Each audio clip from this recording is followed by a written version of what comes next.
पर आज चिल्लाते रह जाएंगे। हल्द्वानी के सरजमीन पर मुसलमान को मारा जा रहा है, मुसलमानों को परेशान किया जा रहा है, कोई उनके हक में बोलने वाला नहीं है। मीडिया भी खामोश है, सिर्फ इसी बुनियाद पर कि वो कल्चर मजहब से ताल्लुक रखता है, वो सिर्फ इसी बुनियाद पर कि वो इस्लाम मजहब से बिलोंग करता है। अगर वही कोई अदर कास्ट का होता, अगर वही कोई अदर मजहब का होता तो आज मीडिया वाले चीख चीख कर कहते कि फला जगह पर मंदिरें तोड़ दी गई। लेकिन हल्द्वानी का मामला उसके सामने नहीं है। हल्द्वानी के अंदर कई मसाजिद तोड़ दिए गए, कई मदरसे मिस्मार कर दिए गए। अगर वो ये चाहते हैं हम हिंदुस्तान से मुसलमानों का खात्मा कर देंगे, अगर वो ये चाहते हैं कि हिंदुस्तान से मदरसे का खात्मा कर देंगे, अगर वो ये चाहते हैं कि हिंदुस्तान से मसाजिद को खत्म कर देंगे, हम ये कहते हैं तुम भूल-भुलैये में रह जाओगे, कभी भी इनका खात्मा नहीं कर सकते। इसलिए कि मदरसे का कायम करने वाला एक इंसान नहीं बल्कि रब्बुल आलमीन ने अर्श के अंदर खुद ही कायम किया था। अल्लाह तबारक व तआला ने कुरान और हदीस के मुताबिक मैं बात कर रहा हूं, व अल्लमा आदम अस्मा कुल्लहा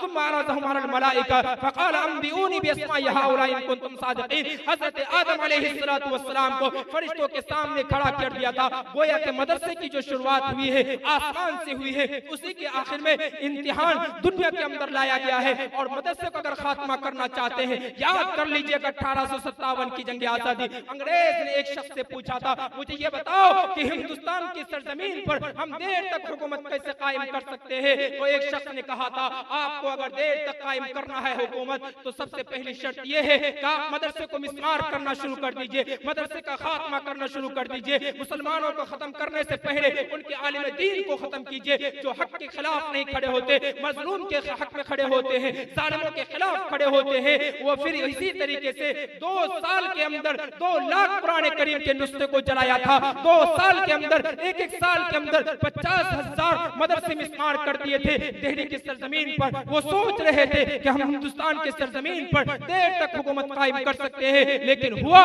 कि शाह वलीउल्लाह मुहद्दिस दहलवी निकलने वाला एक इंसान था, एक मदरसे से पढ़ा हुआ, एक मदरसे से पढ़ा हुआ एक इंसान था, आलिम रब्बानी था। उन्होंने फतवा जिहाद लिखा और कहा सुन लो, आज से अंग्रेजों के खिलाफ चलने पर हमें मजबूर न किया जाएगा बल्कि अंग्रेजों के खिलाफ हमें चलना पड़ेगा। अंग्रेजों के हक में कोई बोलने का इनकार मत करना, अंग्रेजों के हक में कोई मत बोलना। इसी तरीके से शाह वलीउल्लाह मुहद्दिस दहलवी की पूरी तादाद चलती रही, पूरी टीम चलती रही। मौलाना कासिम नानोतवी रहमतुल्लाहि अलैह ने 1866 के अंदर दारुल उलूम देवबंद का स्थापना किया, सिर्फ इसी बुनियाद पर कि वहां से 2 तरह के लोग पैदा हो सके। एक वो लोग जो जंग आजादी में शरीक होकर के हिंदुस्तान को आजाद करा सके। हमारी तारीख बहुत लंबी है, हमारी तारीख बहुत पुरानी है, अगरचे आपने हमारी तारीख को पसे पुश डालने की कोशिश की है। लेकिन याद रखना नौजवानों, मुसलमानों, अगर आप ये सोचते हैं कि हम हिंदुस्तान से खात्मा कर देंगे, आप नहीं कर सकते। इसलिए कि हमारी तारीख बहुत पुरानी है और हम वो कौम है जो अपने आप को किसी से नहीं डरते हैं,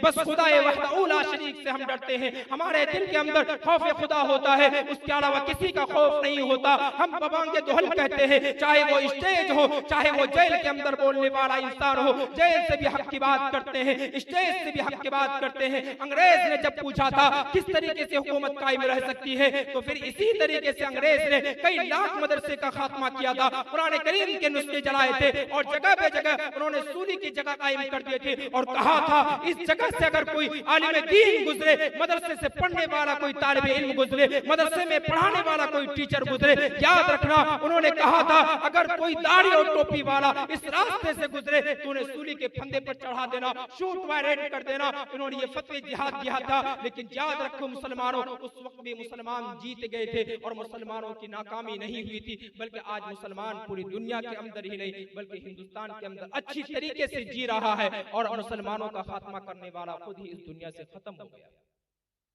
आप देखिए अंग्रेज रहते हैं क्या हिंदुस्तान, किसकी हुकूमत कायम है? 70 साल से आप चला रहे हैं, 70 साल से हुकूमत हमारी नहीं है, चलाई अच्छी बात है। लेकिन आज तक किसी मुसलमान ने ये नहीं कहा कि हम आपको वोट नहीं डालेंगे। लेकिन बस मुसलमानों का एक ही कहना है, आप हक के साथ मामला कायम कीजिए। अगर आपके अपने आदमी है, अगर उसने गलती किया है तो उसको भी फांसी के फंदे पर लटकाइए। अगर गलती करने वाला यहूदी है उसको भी फांसी के फंदे पर लटकाइए। अगर गलती करने वाला मुसलमान है उसको भी फांसी के फंदे पर लटकाइए। ये नहीं अगर गलती करने वाला कोई मुसलमान हो गया उसको तो जेल भेज दीजिए, और अगर गलती करने वाला कोई ईसाई हो गया, इसी तरीके से बिरादरान वतन के मजहब से बिलोंग करने लगा, उसको छोड़ दीजिए। ये कहाँ का इंसाफ?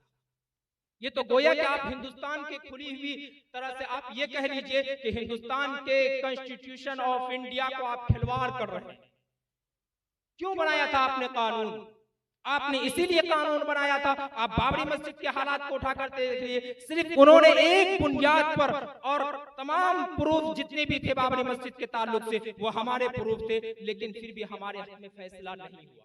हमारे हक में फैसला नहीं हुआ, और हमारे बिरादराने वतन के हक में फैसला सिर्फ इसी बुनियाद पर किया गया था कि बाबरी मस्जिद के ताल्लुक से राम जन्मभूमि का आस्था जुड़ा हुआ है। इसलिए हम रंजन गोगोई ने कहा कि हम मुसलमान के हक में नहीं बल्कि हिंदुओं के हक में फैसला करते हैं, सिर्फ आस्थे की बुनियाद पर। आप आस्थे की बुनियाद पर तो उस वक्त फैसला करते जब हमारे पास एविडेंस नहीं होता, जब हमारे पास प्रूफ नहीं होता। प्रूफ तमाम के तमाम हमारे, तमाम के तमाम दलाइल हमारे। राम जन्मभूमि का उससे कोई ताल्लुक नहीं, अयोध्या से, लेकिन फिर भी आपने उनके हक में फैसला किया। हमने कहा चलो जो कोर्ट का सम्मान है हम बरकरार रखेंगे, लेकिन मुझे ये बताइए कि अगर आस्थे की बुनियाद पर आप फैसला करने लगे तो हमारी आस्था भी किसी मस्जिद से, किसी मंदिर से जुड़ जाएगी, तो क्या हमारे हक में फैसला सुनाइएगा? नहीं सुनाइएगा। तो इसलिए आप फैसला करने का हकदार रखते हैं, वहां पर बैठने वाला कोई भी हो। मैं एक महमूद गजनवी जो हिंदुस्तान का एक महान बादशाह गुजरा है, मैं उसके हवाले से कह रहा हूँ। महमूद गजनवी रहमतुल्लाहि अलैह के पास एक शिकायत लेकर के एक शख्स पहुंचता है, कहता है ए महमूद गजनवी, तुझे पता नहीं है तेरा एक भांजा है, जो एक तेरा भतीजा है, वो मेरे घर पर पहुंच करके मेरे बीवी के साथ रोजाना हम बिस्तरी करता है, और यहाँ तक कि मुझे कोड़े मार करके घर से निकाल देता है। महमूद गजनवी उस वक्त का बादशाह हुआ था, उस वक्त का पीएम बना हुआ था। महमूद गजनवी सुन करके उसके दिमाग चौंक जाते हैं, उसकी जमीन खिसक जाती है पांव के नीचे से। वो कहने लगे सुन, अगर तेरे पास कल वो पहुंचा तो मेरे पास फिर दोबारा शिकायत लेकर के पहुंचना, लेकिन प्रोटोकॉल मत लेकर के पहुंचना, बल्कि अगर कोई तुझे, ये अमीर जितने भी बैठे हुए हैं, ये वुज़रा जितने भी बैठे हुए हैं, अगर तुझे आने ना दे तो साइड से मेरे पास पहुंच जाना और मेरे पास आकर के शिकायत दर्ज कर देना। जब ये हो जाएंगे फिर उसके बाद ऐसा ही मामला हुआ। जब दूसरे दिन उसका भतीजा वहां पर पहुंचा, इसको कोड़े मार करके निकाल दिया गया। कोड़े मार के निकालने के बाद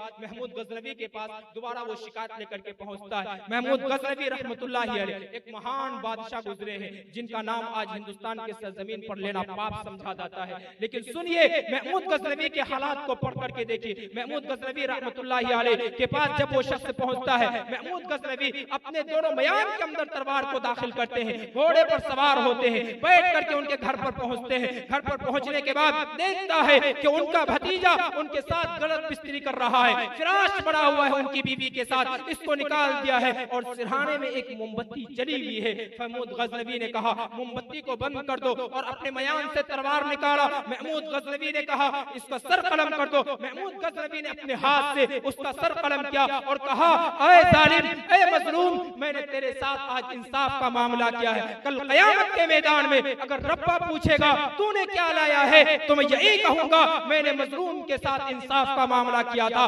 मैंने ये नहीं देखा कि ये मजहब किस मजहब से बिलोंग करता है। मैंने तमाम अदर कास्ट को भी तमाम मजहबी इंसाफ से मैंने इंसाफ का मामला किया। महमूद गजनवी ने कहा एक काम करो, तुम पानी लेकर के आ जाओ। मैंने कसम खाया था, मैंने कसम खाई थी इस बात की कि जब तक मैं इस मजलूम को इंसाफ नहीं दिला दूंगा उस वक्त तक मैं पानी नहीं पीऊंगा, खाना नहीं खाऊंगा। इसी तरीके से जब मेरे भाइयों उसके सामने पानी लाया गया, पानी पीने के बाद कहा कि ए मजलूम, मैंने तेरे साथ इंसाफ कर दिया है। मेरे हिंदुस्तान के प्राइम मिनिस्टर, हिंदुस्तान के सीएम की कुर्सी पर बैठने वालों, सुन लो ये बात कान खोल करके। अगर आपको हिंदुस्तान की हुकूमत ही संभालनी है तो आपको तमाम को देखना पड़ेगा। अगर टहनी एक है, अगर एक बागीचे के अंदर कई तरह के फूल लगे हुए हैं, तमाम बाग को सैराब करना पड़ेगा। देगा। अगर आप एक फूल को सैराब करते हैं, अगर आप गुलाब के फूल को सैराब करते हैं, याद रखिएगा अगर चमेली को फूल को सैराब नहीं करते तो वो बागीचा फिर वीरान बन जाएगा। इसी तरीके से हमारे हिंदुस्तान की धरती है,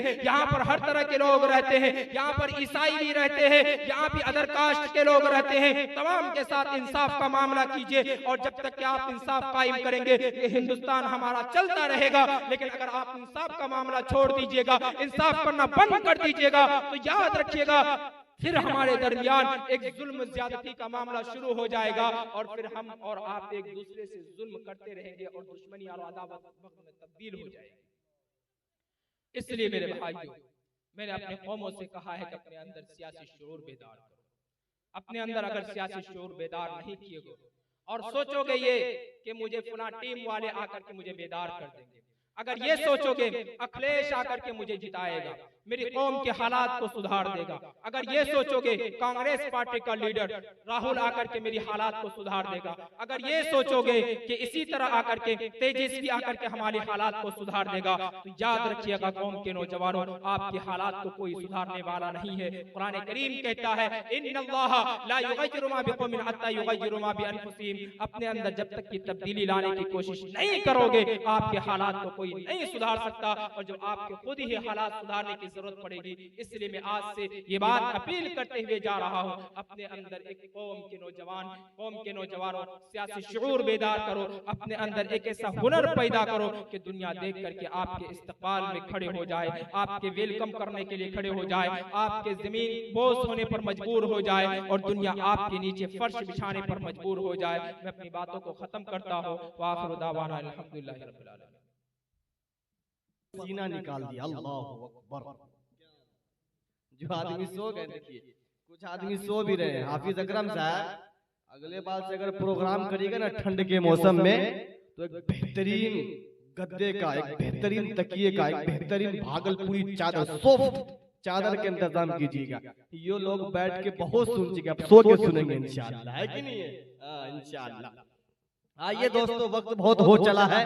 अब मैं सीधे सीधे आपकी अदालतों में जिन्होंने टेलर दिखा के गया